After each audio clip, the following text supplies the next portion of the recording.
So very quick, this will probably end up being a very short review. Just wanted to say that I think last Voyage of the Demeter, which I know has probably vanished from theaters at this point, is very good. This is the Dracula on a boat movie, and I know people have said that this probably would have done better if they had called it like Dracula on a boat or Vampire Boat or something. A thing that I like about this is actually a very dark, very nasty, completely dead serious version of a premise that is basically serious. If it's been a while since you've read or watched Dracula, this is basically taking the almost footnote detail from the book that Dracula gets from Transylvania to London by having them stuff his coffin on a boat, and then by the time the boat docks in London, everyone on the boat is dead, and we find out later that he killed everyone on the boat and then scurried off before anyone found out what was going on. So this is basically a dramatization of, hey, what was going on that boat in between the point where Dracula got out of the coffin and the boat crashed on shore with everyone dead. Good idea for a movie. Maybe a better idea for like an hour-long short of a horror anthology series, like a creep show or like a night gallery, than necessarily a complete movie. But in terms of like knocking out a, hey, what if, think you've seen everything with Dracula, think again movie, pretty cool. It has a bit of a tone problem, not necessarily that it breaks tone all the way through, but it does take a little while to get going.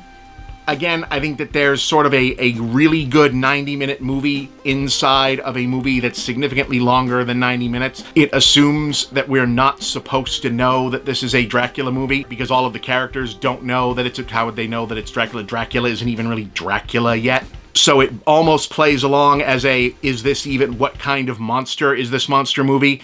And then it's been on for almost an hour before it's like, oh, okay, it's Dracula. But like, we basically also already know that it's Dracula. And it almost feels like they're going back and forth as to when we're supposed to know that it's a Dracula movie.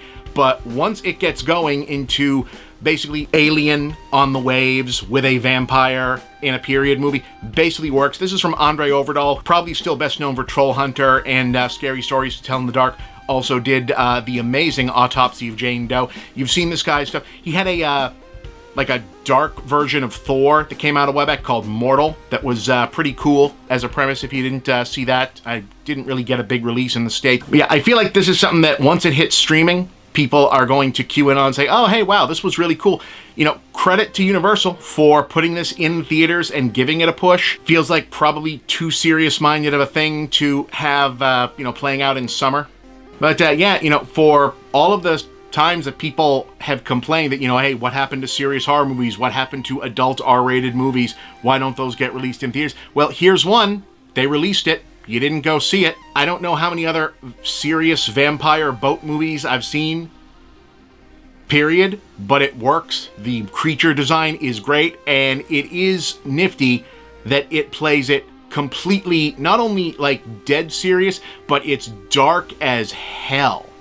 It's on for, it does, like I said, it takes a while to get going, but once it's had its time running and you realize, okay, wow, hey, this is not going to pull punches. This is going to just be mean and unpleasant and grim the whole time, as most Dracula movies generally aren't. We've been kind of sitting in quasi-romantic, sexy Dracula or fun, jumpy action Dracula for a very long time, and this is very much the opposite of that. If this is still playing near you, when it eventually hits the streaming scene or the physical release, is this getting physical release? I don't know.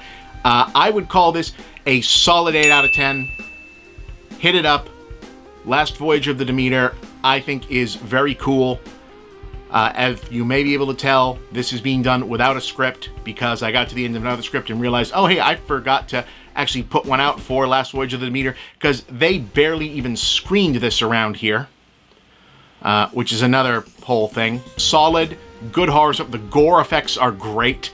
Cast is very cool. It is good enough that I almost was prevented from thinking about why they didn't just look inside the mystery boxes with like Dracula insignias on them the minute weird stuff started to happen with that, as opposed to doing it right away, which is always going to be the problem with trying to make a movie out of the story in the first place.